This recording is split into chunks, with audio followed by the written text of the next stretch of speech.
ঈশ্বৰক ভক্তি কৰিবলৈ, সেৱা কৰিবলৈ, সমাজত যাবলৈ আমি কিয় টান পাওঁ? ভগৱন্তৰ মায়া নামৰ এখন ডাঙৰ চামনিৰে ইয়াক আৱৰি আছে।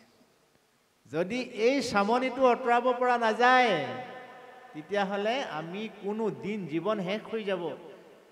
নামঘৰলৈ আহিবলৈ মন নাযাব, কিন্তু ভকতৰ ওচৰলৈ আহিবলৈ মন নাযাব, ভকতৰ বাক্য পালন কৰিবলৈ মন নাযাব।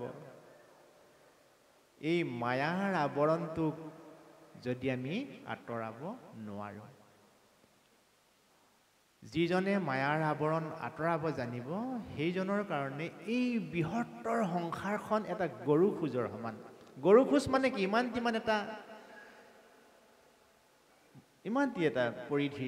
এটা পৰিধিৰ এটা এলেকা।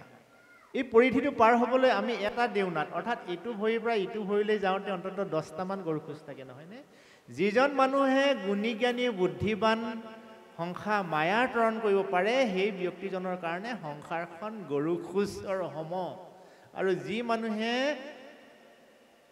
প্ৰভু ভগৱন্তৰ মায়াৰ পৰা আঁতৰি থাকিব নোৱাৰে, তেওঁৰ কাৰণে সংসাৰখন অসাৰ সংসাৰ, বিশাল সংসাৰ, কোনো দিন পাৰ হ'ব নোৱাৰে।